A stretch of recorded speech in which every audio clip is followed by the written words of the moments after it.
Uma oportunidade para os eleitores conhecerem projetos e propostas para nossa cidade e região. Eleições 2022. A Rádio Muriaé só tem um candidato, o do eleitor. Na sequência das entrevistas que a Rádio Muriaé vem apresentando com os candidatos a deputado estadual e federal da micro-região de Muriaé, hoje estamos recebendo Cássia Ribeiro, do PT. Para a entrevista, convidamos o jornalista Paulo Vitor. É isso mesmo, Gilson. Cássia Ribeiro tem 29 anos, é psicóloga.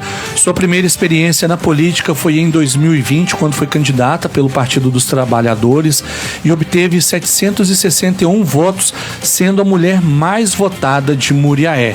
É considerada uma importante liderança na região, participa ativamente de diversos movimentos sociais, faz parte do Diretório Estadual do Partido dos Trabalhadores e das Trabalhadoras, integra também a Secretaria Nacional de Meio Ambiente e Desenvolvimento e o Coletivo Estadual de Mulheres do PT. Em Muriaé, foi a responsável pela criação do movimento estudantil, atuando na implementação dos grêmios estudantis nas escolas estaduais da cidade. Compõe o comitê gestor do programa Agricultoras em Movimento, o qual busca apoiar iniciativas de mulheres rurais com ações que visam a geração de renda, agroecologia, economia solidária, promoção de práticas sustentáveis, saúde e bem-estar. Cássia Ribeiro, bom dia, bem-vinda à Rádio Muriaé, é um prazer receber você aqui. Eu gostaria que você falasse por que você decidiu concorrer a deputada federal nas eleições deste ano. Bom dia, Paulo Vitor. Bom dia a todos e todas que estão nos ouvindo, na Rádio Muriaé. Bom dia. Antes de eu responder essa pergunta, eu gostaria de começar a minha fala cumprimentando e agradecendo a todo mundo que está nos ouvindo, Agradeço as pessoas que estão me ajudando nessa candidatura. Então, todos os apoiadores dos bairros, distritos, das cidades vizinhas, das comunidades rurais e também das cidades que estão longe em quilometragem, norte de Minas, centro-oeste, mas que estão super ativos na mobilização em suas comunidades, em seus bairros, levando meu nome e o meu material, muitas vezes de forma gratuita e voluntária, porque acredito nesse projeto que eu estou construindo. Então, deixar aqui primeiro meu agradecimento, meu muito obrigado a vocês, porque sem a nossa base, sem as pessoas que acreditam no nosso projeto, eu não poderia ser hoje candidata a deputada federal. Então, só porque eu tenho um apoio de muitas pessoas que acreditam em mim, é que eu estou conseguindo hoje ser candidata a deputada federal pelo Partido dos Trabalhadores e das Trabalhadoras aqui na nossa cidade, representando a nossa região. E antes de falar, por que eu decidi ser candidata também, eu gostaria de me apresentar, de forma bem breve, porque muitas pessoas não me conhecem. Eu tenho 29 anos, assim como você disse, sou psicóloga, já trabalhei no CRAS, já trabalhei no CAPS-AD aqui em Muriaé, trabalhei também na UAITEC. Meus projetos eles sempre foram direcionados principalmente para as mulheres e para a juventude aqui na cidade. A minha família é da comunidade rural lá do São João do Glória, fica pertinho aqui de Muriaé, minhas origens vêm da zona rural. Eu fui criada no bairro Santa Terezinha e depois eu me mudei para o Edgar Miranda, que fica ali pertinho do Inconfidência, do Porto, do Chalé, do bairro Porto Belo, do São Pedro, do Marambaia, fica naquela região ali da cidade, é onde eu moro até hoje.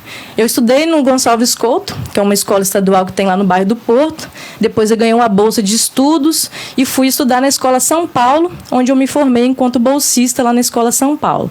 Depois eu fiz o Enem, passei no ProUni, que é um programa que chama Programa Universidade para Todos, que foi criado pelo Fernando Haddad, no governo Lula, e mais uma vez eu fui contemplada com uma bolsa de estudo que me possibilitou formar em psicologia, Atualmente também eu sou pós-graduada em Gestalt Terapia e eu sempre participei de movimentos sociais desde a minha infância aqui na nossa cidade e na nossa região, e é justamente por lutar com a juventude, com um grupo de mulheres, principalmente mulheres rurais, com a população rural, que eu decidi ser candidata a deputada federal aqui na nossa cidade.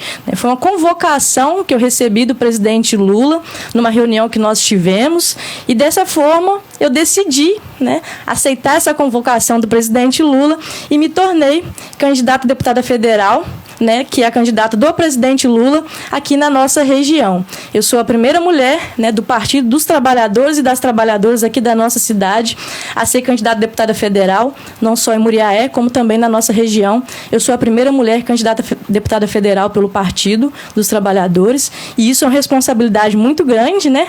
Espero não ser a última, né? E espero não ser a única, para que mais mulheres, principalmente mulheres jovens, possam assumir todos os espaços, inclusive o espaço da política.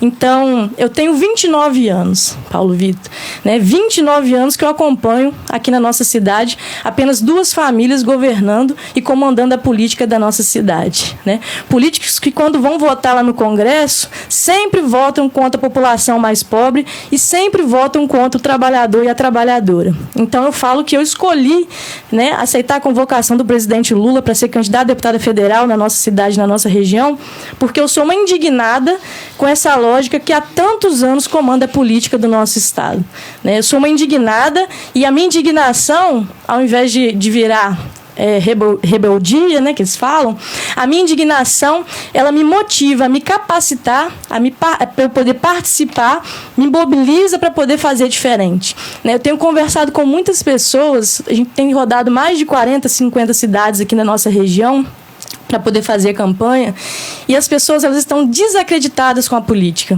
As pessoas estão votando Lula, as pessoas estão justificando seus votos, as pessoas não querem participar da política porque elas estão desacreditadas. Desacreditadas porque foram enganadas durante muitos e muitos anos, né, em que a política muitas vezes serviu como um espaço para oprimir, um espaço para poder prejudicar o trabalhador e a trabalhadora, e a gente cansa, chega uma hora que a gente cansa. Então, o que eu estou levando para essas pessoas, na verdade, é esperança. Esperança que é possível a gente fazer diferente se a gente votar certo, se a gente votar em pessoas que estão realmente comprometidas com a vida de outras pessoas.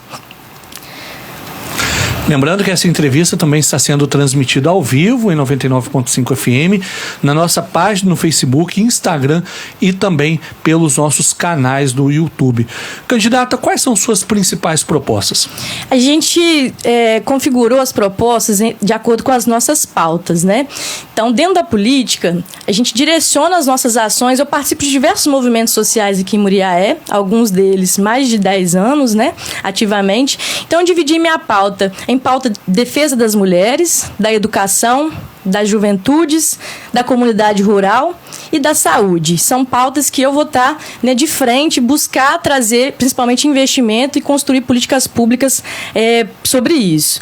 Com relação à pauta das mulheres, ampliar a luta feminista, enfrentando e combatendo o machismo, o racismo, a violência física e o feminicídio através de políticas públicas, né? A gente sabe que o índice de feminicídio é muito alto e a gente precisa, né, de política pública para poder intervir nisso. Eu atendo muitos pacientes, muitos deles são resultados de violências que sofreram em casa, né? E é um tema que atravessa a nossa sociedade, é um tema complexo e que merece um cuidado especial, a questão da violência contra a mulher e a questão da nossa luta, né, por participação, por mais mulheres na política em diversos espaços.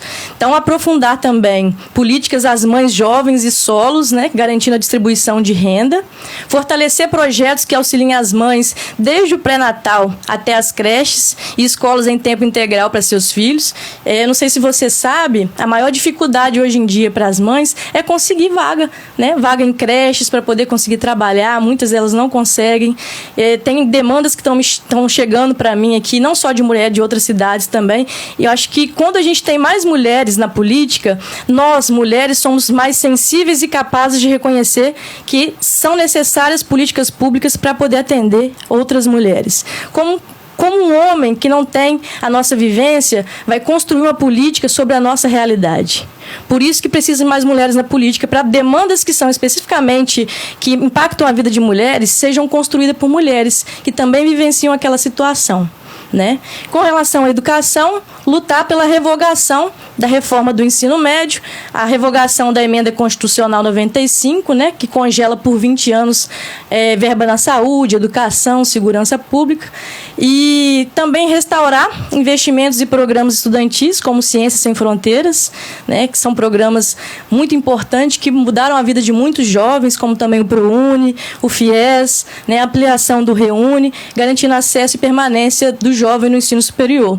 São programas criados principalmente no governo Lula e depois continuaram a existir no governo da Dilma e que, infelizmente, o atual governo foi boicotando esses projetos, foi retirando verbas, né, e prejudicando o acesso de jovens como eu, que não tinha condição financeira de pagar uma universidade, uma faculdade particular, né, minha mãe não tem condição, meu pai não tinha condição de pagar uma faculdade, mas eu consegui me formar através de uma bolsa de estudo criada pelo governo Lula, né, que possibilitou que eu e as minhas duas irmãs pudéssemos formar, né, e trabalhar hoje em dia. Sem oportunidade, a população mais pobre não consegue, né, ter acesso ao ensino superior. Então, a gente precisa retornar com esses programas. Restaurar também o ensino médio, né, o ensino nacional, para que volte a atender a população mais necessitada. Então, a gente precisa de ter pessoas lá na política que pensam mais na população mais pobre, para que a gente tenha oportunidade, né, e possibilidade de desenvolvimento. Com relação à juventude, retomar a agenda da juventude na pauta política, né, como uma das medidas essenciais à reconstrução e à transformação do Brasil, lutar pela revogação de medidas que atingem o acesso do jovem ao emprego, né, ampliar a participação da juventude nos espaços políticos, com os conselhos, que também tem sido boicotado, a gente tem sofrido muito com isso, né, que é uma lógica ditatorial, é uma lógica autoritária, em que tira da população a capacidade dela participar e de ajudar na construção de uma sociedade melhor. E a ordem vem sempre de cima e a população ela só recebe aqueles projetos, aquelas políticas e não participa ativamente disso. Da comunidade rural, fortalecer programas de apoio a pequenos e médios agricultores, garantindo principalmente direito ao trabalho e a permanência da população no campo, com a valorização aí da agricultura familiar, da agroecologia, né, do combate à fome no nosso país. Então, a permanência da população no campo precisa de crédito rural, precisa de políticas públicas para que tenha qualidade de vida no campo, né? E com relação à saúde, retomar o investimento, porque a gente sabe como que está sendo, né, direcionado as emendas e dinheiro público para a saúde. Nos últimos anos, os equipamentos públicos eles foram sucateados. E aí, junto com o presidente Lula, eu vou buscar garantir investimento, principalmente nas farmácias populares e outras instituições, né, que vai estar ajudando aí o nosso povo a enfrentar suas dificuldades. Eu sou psicóloga, eu sou profissional da saúde e todos os dias eu atendo pessoas que passam dificuldade financeira, passam vulnerabilidade e que não tem dinheiro para poder comprar remédio, medicamento para fazer seu tratamento. E por isso a importância da farmácia popular, onde a população consegue ter acesso ao seu remédio de forma gratuita. Aí vem um governo, né, perverso, que na minha concepção corta verba que é direcionada para a farmácia popular e a população mais pobre não consegue mais, né, ter seu medicamento de forma gratuita. Então, é retomar, né, o investimento nessas políticas, sendo que é um direito nosso e não um favor, né, ter acesso a essas políticas. Candidata, na sua opinião, quais são os problemas que a Zona da Mata enfrenta atualmente? A senhora tem viajado aí a algumas cidades e tem visto várias demandas. Na sua opinião, quais são os problemas que os candidatos precisam dar uma atenção maior? São muitas questões que a gente percebe, né, na nossa Zona da Mata, mas algumas elas se repetem em diversas regiões aqui, né, diversas cidades. A principal delas, eu acho que a gente pode estar citando aqui a infraestrutura das estradas, né? Eu tenho 29 anos. 29 anos a ponte do Embaúba está daquela forma ali. Nós temos 4 políticos influentes na nossa cidade. Há 29 anos a ponte do Embaúba está da mesma forma e nada é feito, né? E a população passa para lá, passa para cá, é prejudicada com aquela situação e nada é feito. Nunca nada é feito, né? A estrada que dá acesso também ali a Miradouro, Vieira, São Francisco, né, que é a BR ali, a gente também percebe que passa ano, entra ano, sai ano, nada é feito. A estrada de acesso ao Madeira, né, que foi conversa minha com um professor lá de Fervedouro, ele disse que o dinheiro já foi enviado para poder ser feito o acesso e até hoje não foi feito o acesso.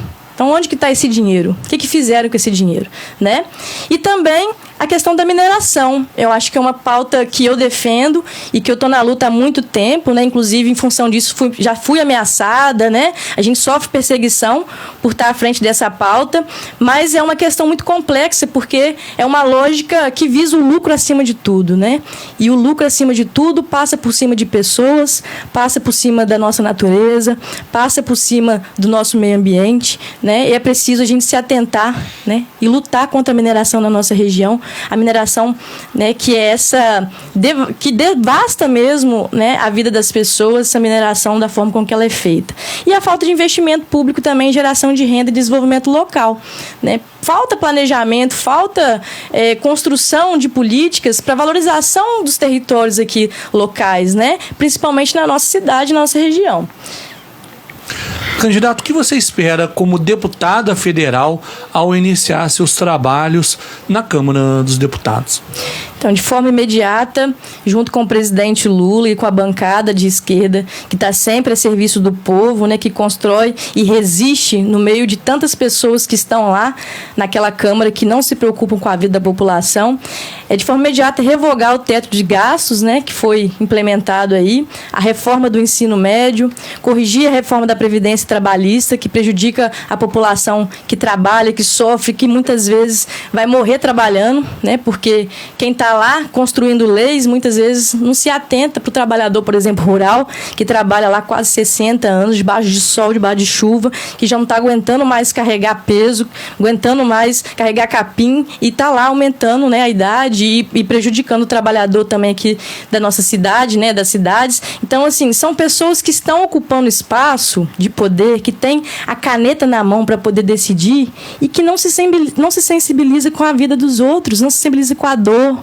não se sensibiliza com o que as pessoas estão passando, não tem humanidade, falta empatia, falta se colocar no lugar do outro e perceber, né, que a gente pode passar pela vida e fazer transformação para melhor na vida das pessoas, ou a gente pode passar pela vida e prejudicar, né? E com essas reformas, como isso foi feito, sem dialogar com a base, sem dialogar com a população, como isso tem prejudicado tantas pessoas, sabe, Paulo Vitor? Então eu espero, assim, eu vou fazer muito esforço mesmo, né, para que junto da população, eu penso em fazer um gabinete itinerante, a gente estava até conversando isso um pouquinho antes da entrevista, construir gabinetes itinerantes para que eu possa, junto com a população, né, entender qual é a real necessidade das cidades, da nossa região, do nosso estado, e construir leis e políticas públicas que vão impactar a vida dessas pessoas. Eu quero estar mais presente, né? Eu tenho rodado muito aqui, fazendo campanha, as pessoas falam assim, Cássia, político nenhum nunca veio aqui na nossa cidade, político nenhum nunca veio aqui dialogar com a gente nesse bairro, principalmente bairro de periferia. Os políticos vêm aqui na minha cidade, eles vão para a prefeitura, eles falam com o prefeito, mas a população mesmo não tem acesso a esses políticos. Por quê? Porque o político tem medo do povo, o político tem medo de escutar a verdade, né? O político tem medo de ver a realidade do povo mais oprimido, do povo pobre que passa dificuldade, tem medo. Eles não estão em contato direto com o povo. E o povo não é bobo. O povo percebe isso e está cobrando, né? Por isso a desmotivação de muitas pessoas votarem nulo, né? Ou não votarem, justificar o voto. Porque as pessoas estão sem esperança. E eu quero, através da minha campanha, eu quero, através da minha presença, da minha história de vida, que eu coloco, né, a serviço da política, eu quero fazer transformação, eu quero fazer da minha luta, que é uma luta coletiva e não uma luta pessoal, individual, mas a política na minha vida é uma luta coletiva. É porque eu vejo o sofrimento todos os dias quando eu estou atendendo, principalmente pessoas em situação de vulnerabilidade, que passam fome, pessoas que não têm condição de comprar seu medicamento, pessoas que se abrem o armário e não têm o que comer, né? Pessoas que estão passando aperto, que não têm o seu dinheiro para poder, faz conta para poder pagar a conta de luz, de água no final do mês, né? Aperto danado para poder pagar o aluguel. São pessoas que estão sofrendo para poder sobreviver. E a gente vendo aí esses políticos, muitas vezes, desviando o dinheiro público, né? Desviando as pessoas ficam na fila 8, 9 horas para poder ser atendido no hospital, na UPA, né? Não consegue fazer um exame. Então, assim, são políticos que não estão preocupados com a dor do outro. E eu acho que para a gente poder mudar essa realidade, quando a gente tem essa indignação, e essa indignação ela vira uma motivação de uma luta social e coletiva em prol de uma sociedade melhor. É por isso que eu escolhi ser candidata a deputada federal, né? Porque eu sou uma indignada com a injustiça social, eu sou uma indignada com o sofrimento que a população mais pobre passa, população rural, população aqui da periferia. Eu sou uma indignada. E essa indignação é que me motiva a colocar meu corpo, a minha trajetória, a minha história, o meu tempo de vida, né, lutando para que as pessoas tenham uma vida mais digna, mais oportunidade, né, e que a gente viva feliz. É isso que eu quero, que as pessoas possam viver com dignidade e sejam felizes, né? Podendo fazer seu churrasquinho final de semana, podendo fazer suas consultas, sem ficar esperando 6, 4 meses, né? Podendo ser respeitados da forma com que merecem. Tá certo. Candidata Cássia, mais uma vez, muito obrigado pela sua participação. A gente tem alguns minutos ainda para as suas considerações finais. Eu tenho 2 minutos para poder falar, né? Eu quero encerrar minha fala. Eu não vou citar nomes, porque a gente sempre esquece, mas eu quero mais uma vez agradecer a todas as pessoas que estão comigo nessa caminhada. São muitos voluntários nos seus bairros, nas suas cidades, na região, que estão me apoiando. O nosso nome está chegando muito longe. Tem pessoas me mandando mensagem do norte de Minas, do centro-oeste, né, dizendo que está acompanhando através das redes sociais. Quem não me conhece, tem meu Instagram, Cássia Ribeiro PT, tem meu Facebook, né, tem meu Twitter, tem o TikTok. Procure lá, acompanhe o nosso trabalho e vamos mudar a cara da política. Precisamos de pessoas que, de fato, tenham compromisso com outras pessoas. E não tem condição da gente mudar o contexto político se a gente não votar certo. A gente precisa votar em pessoas certas. A gente precisa de votar em pessoas que vão atuar e vão lutar em prol de uma vida melhor para todo mundo. Eu, enquanto psicóloga, eu tenho a obrigação, né, de ouvir as pessoas com sensibilidade e cuidado. E é isso que eu prometo vou fazer, né, conseguindo chegar lá na Câmara, agora em 2 de outubro, recebendo o voto da população. Eu prometo que eu não vou decepcionar, que eu vou utilizar toda a minha energia, né, utilizar toda a minha luta em prol da população mais pobre, em prol daqueles que merecem o nosso respeito, porque eu também sou pobre, sou filha de, né, carpinteiro, de secretária, eu sei de onde eu venho, eu sei das minhas origens, e meus pais me ensinaram que a gente precisa de lutar para que as outras pessoas também possam alcançar aquilo que a gente alcançou na vida. É por isso que eu estou na política. Tá certo. Gilson Júnior. Obrigado, candidata, pela participação. Lembrando que amanhã, dia 23, a gente recebe Iris Amâncio, do PV, dia 26, Misael Varela, do PSD, dia 27, Gerson Varela, do União Brasil, dia 28, Dr. Wilson Batista, do PSD, e fechando a entrevista, dia 29, o Grego, do PMN. Acompanhe esse momento pela Rádio Muriaé e conheça melhor as propostas dos candidatos a deputado estadual e federal da micro-região de Muriaé. Eleições 2022, a Rádio Muriaé só tem um candidato, o eleitor. Rádio Muriaé 99,5. Rádio Muriaé. No mês das crianças do Empório Líder,